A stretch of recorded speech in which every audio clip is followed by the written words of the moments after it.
Hello, and welcome to Chapter 16 in Healthcare Supervision. We are talking about ethics and ethical standards. The chapter starts on page 283 in the text. Lecture is actually going to start on page 285 under Ethics and the Healthcare Manager. So for this chapter, the primary definition of ethics is the system or code of morals of a particular group, profession, religion, etc. But a broader definition is that of ethics as a field of study in its own right, the study of standards of conduct and moral judgment, or your moral philosophy. So whether it's written or unwritten, every organization has a system or code of morals based on how its leaders want to relate to customers and others, and thus directing how the organization's employees should behave as well. An increasing number of organizations within healthcare and otherwise are issuing formal ethical standards of conduct for their employees.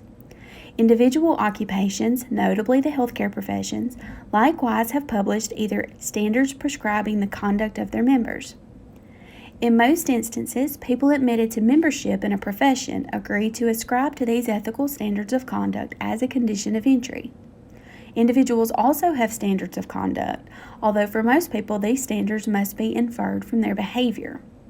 Whether exhibited by an individual or by an organization, behavior is generally governed by these ethical standards of conduct, plus legal requirements in the form of applicable laws and regulations. All right, so let's talk about some of the key issues in medical ethics. So we're dropping down to medical ethics, some of the issues. The complex and generally emotionally charged medical ethics issues include the following. So number one is going to be genetic testing and its uses, including the attendant issues of patient confidentiality. A primary concern is that information acquired through genetic testing could be used to discriminate in hiring and insuring, which would allow employers and insurers to weed out prospects that exhibit a genetic predisposition toward potentially serious or chronic conditions. Could we perhaps see the day when a genetic predisposition toward a certain disease could be considered a pre-existing condition?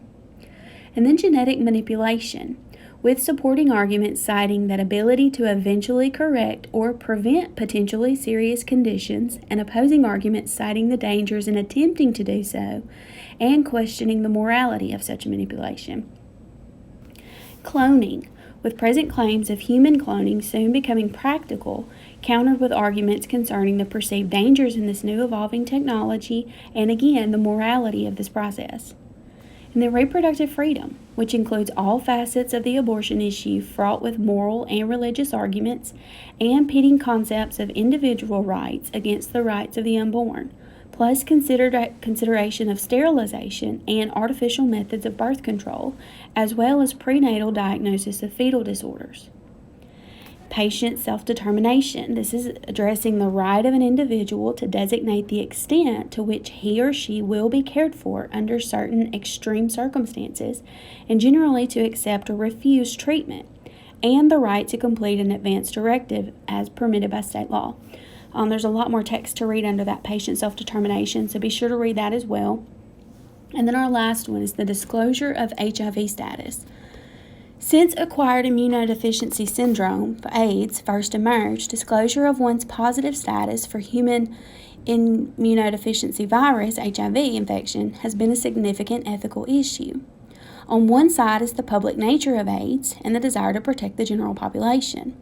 On the other are the rights of the individual to privacy and confidentiality, and the fears, frequently justified, that one's HIV positive status will become the basis for discrimination in areas such as employment and the provision of health care.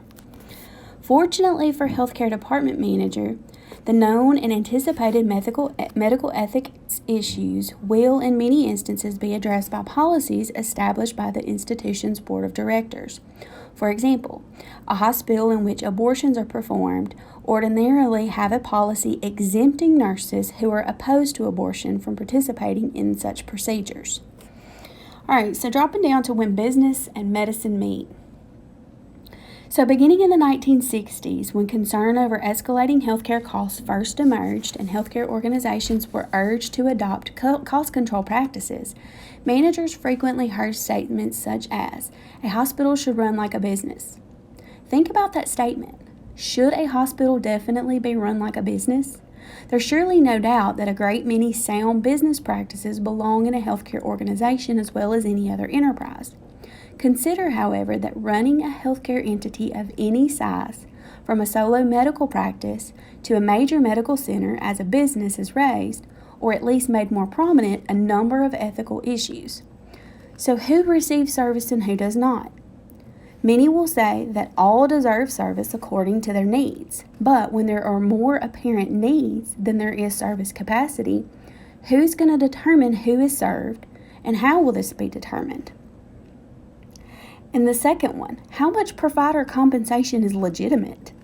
As the incomes of some providers, specifically physicians, have risen over the recent 4 decades, questions concerning compensation have arisen. How much compensation is legitimate?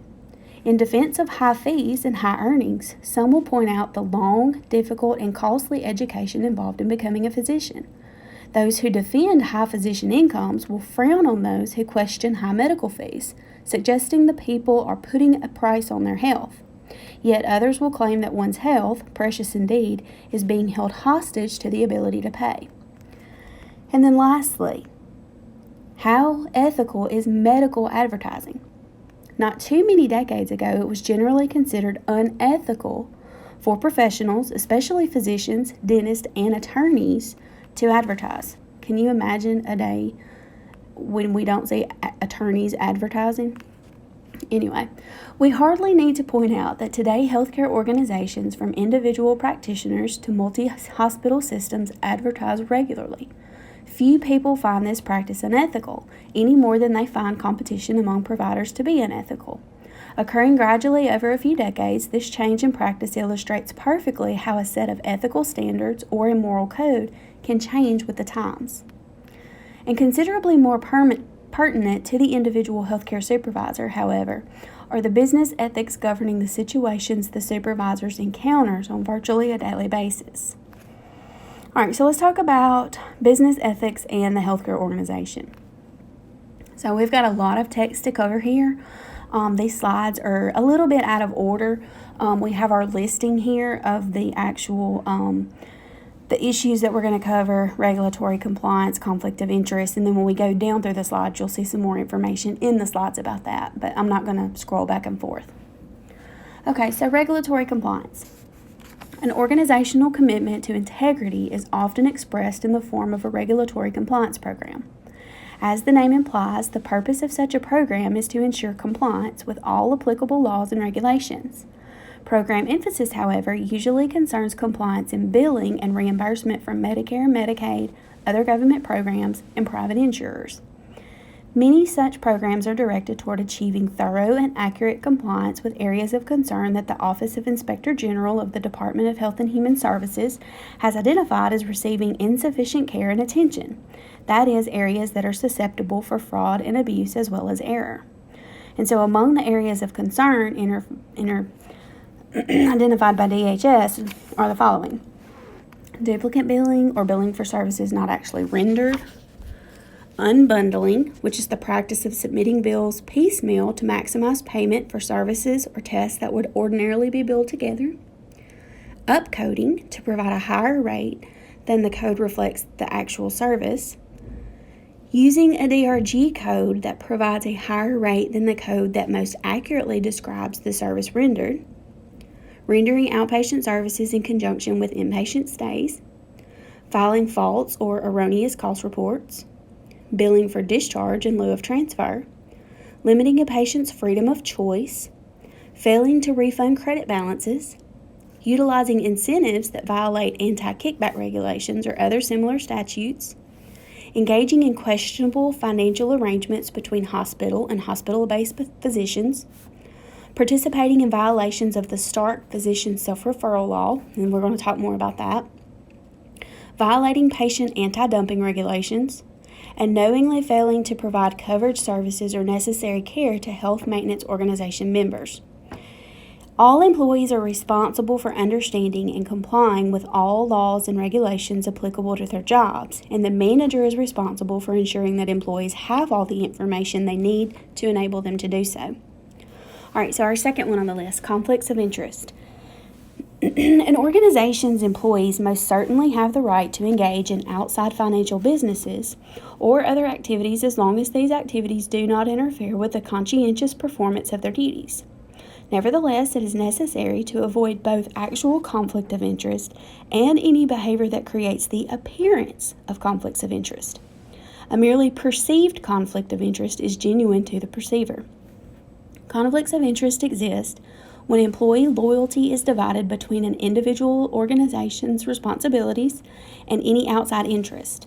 A potential conflict of interest is present whenever an objective observer of one's actions would have cause to wonder whether the observed actions are motivated solely by organizational concerns or external concerns. So we're going to drop down to a couple of the examples, and I'm not going to cover all of these. I'm going to skip around a little bit, but be sure to know what different examples of conflicts of interest are. So the first one, avoid placing business with any firm in which you or your family or close business or personal associates have a direct or indirect interest, and this is usually financial. So for example, I have known of situations where HIM directors have tried to contract with an external coding company, and it turns out that this external coding company was actually owned by the HIM director, and that was not made clear. So that's a conflict of interest. Then we're going to drop down to the third one. This one's a big one, and you don't really think about this, but it's there. Conduct all aspects of a personal business venture outside of the organizational environment and on non-work time. This is an area of significant concern as it is an ethical principle regularly violated and often implicitly condoned by department management through failure to address the offending behavior. For example, the employee who, while at work, solicits orders for cosmetics, food containers, or jewelry is an active violation of ethical standards. The person who makes photocopies for a part-time activity while on work time and using the organization's equipment is similarly in violation. So anybody that has any side hustle that is going to bring that to their full-time job and let their coworkers know, hey, if you're interested, I'm going to put a book in a break room. Let me know if you want to order anything. That is against ethics. Same for using company resources. You don't think about it, but let's say you spend 45 minutes on a personal phone call. Well, that's using company resources. Or again, the example in the book, taking something and making 25 copies of it when it's not work related. That's using company resources. Taking a few pens home out of your supply cabinet at work. That's using company resources, and it's all unethical. All right, the next one. Do not employ a relative in any situation where you have hiring authority or supervisory responsibility.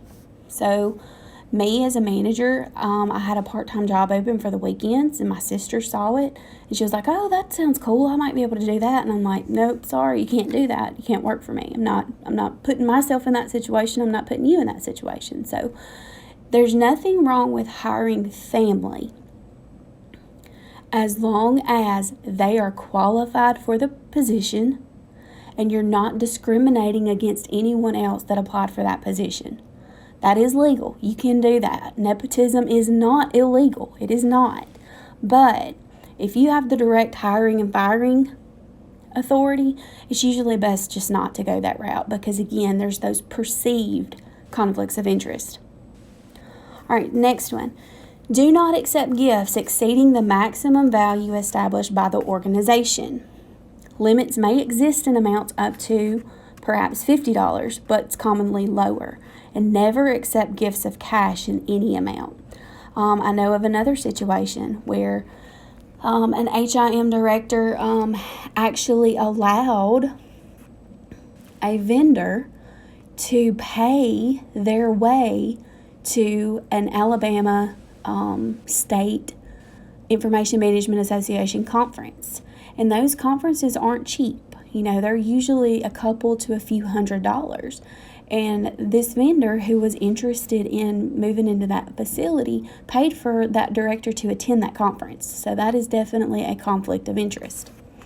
All right, another one. Require vendors and contractors to abide by your organization's ethical standards in their business relationships with the organization and maintain impartial relationships with all actual and potential vendors and contractors.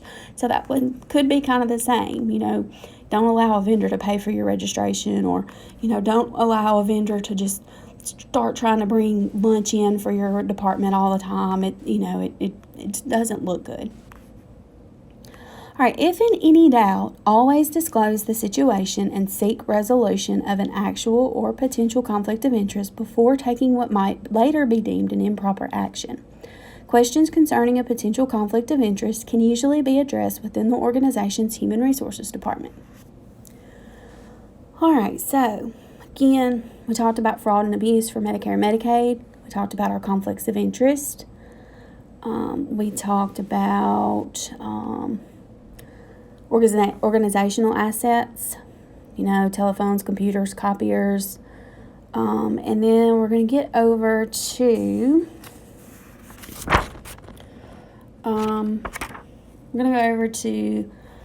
the organizational assets again. So we'll come back to that one. It's considered the responsibility of all employees to protect the assets of the organization against loss, theft, and misuse. The organization's property may neither be used for personal benefit, nor may it be loaned, sold, given away, or disposed of in any manner without appropriate authorization. Material that is declared surplus, obsolete, or scrap must ordinarily be disposed of according to specific organizational policies.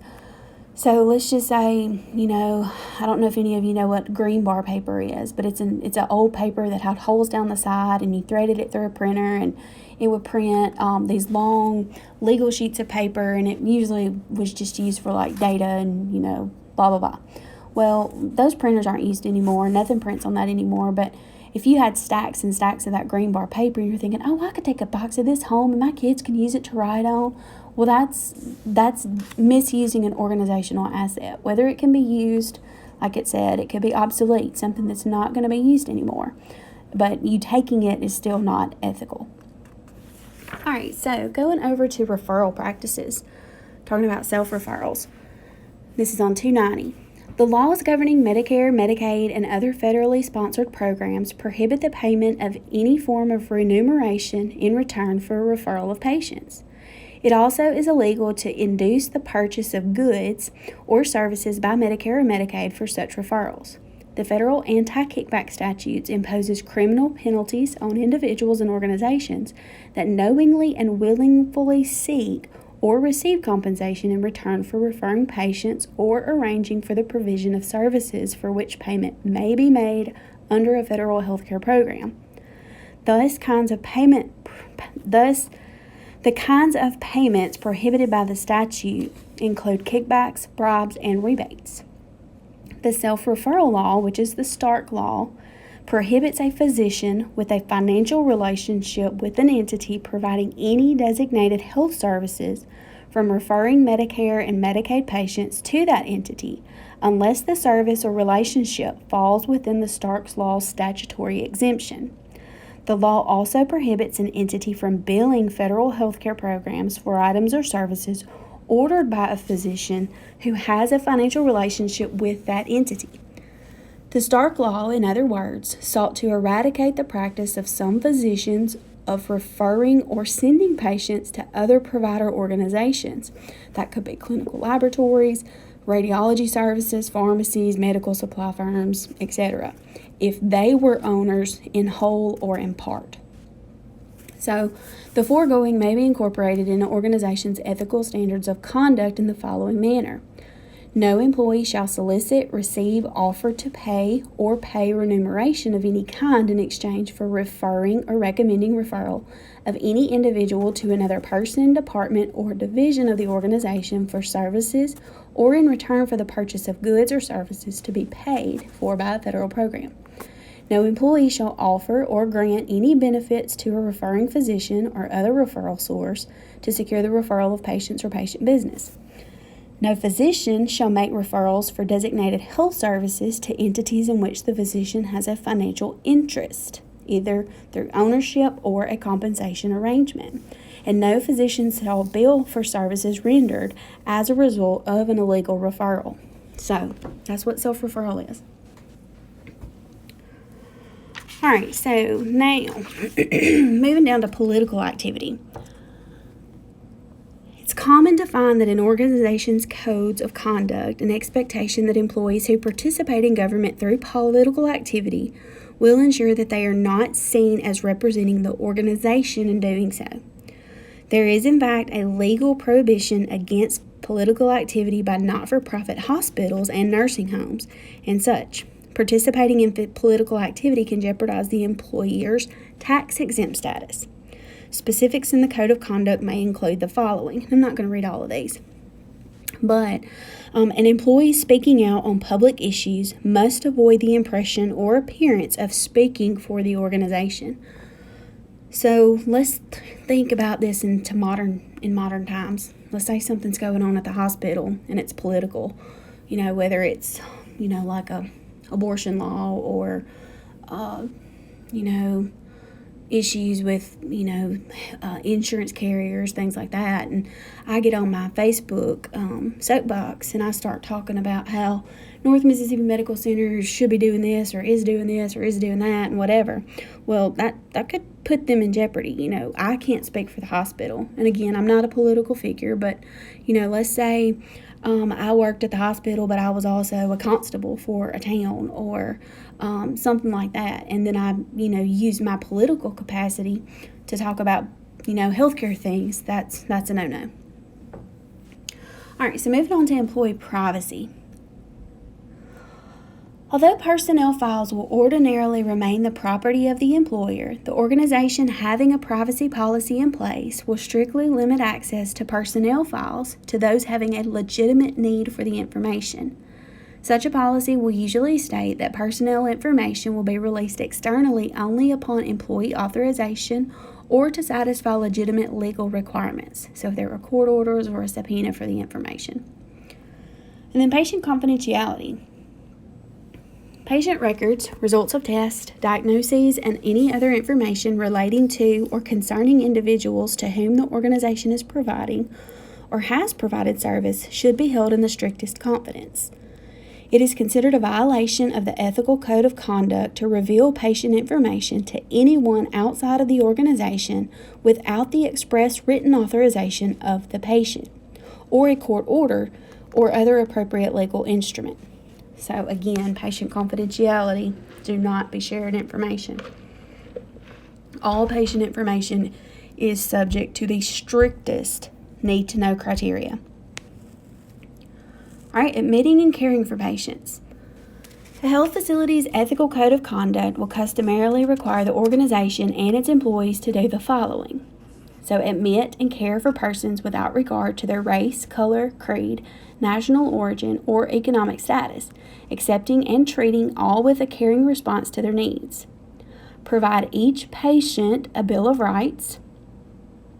Treat all patients or residents in a manner that fosters trust, extending every reasonable consideration to diversity of background, culture, religion, and heritage.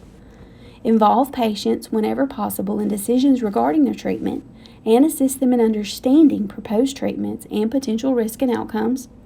And respect the privacy and individuality of all who come to the organization for service. All right, be sure to read employee relationships. I'm not going to read all of that, but it's a suggested model for the section of an organization's ethical standards of conduct that addresses relationships with employees. So that's a good little section to read as well. And then again, this last slide here, talking about code of ethical conduct. You should have a written code of ethical conduct published and distributed to all employees, and have a system for reporting apparent ethical breaches. So we're going to talk about that on page 293 in this last little section over here, addressing ethical issues. Ideally, an organization should publish its ethical standards of conduct and disseminate them to all employees. They should be distributed externally as appropriate to vendors, contractors, third-party agents, and others as necessary to advise these entities of what to expect in business dealings with the organization. It is also advisable to put in a place for reporting alleged or potential violations of the organization's ethical standards. Each employee is urged to report what he or she believes may be a violation of these ethical standards. Reports should be immediate, thorough, and directed to either the individual's immediate supervisor or the Chief of Human Resources. For potential violations that might appear especially sensitive, and for those of such a nature that direct reporting might compromise the reporting employee, it should be advisable for the organization to establish an employee ethics hotline. Sometimes it's called a company or a corporate compliance line. It just depends, but it's anonymous. You can call, you can send anonymous emails. So basically protecting yourself as being a whistleblower. You know something's not right, but you know that if you report it, somebody's going to see you, somebody's going to know it was you, and that at least this way it is anonymous. All right, flipping over to the last little section I want to read to you on page 295, but it remains everyone's job. All employees at all levels have the continuing responsibility to display complete integrity in all aspects of their work activity. Integrity influences the reputations of people as individuals, and individual reputations together ultimately determine the reputation of the organization. Indeed, no set of ethical standards can ever replace a balanced combination of sound judgment, common sense, and personal integrity. So again, we did not cover this entire chapter. Be sure to read the chapter. I've put your discussion questions out there. So happy reading, happy studying.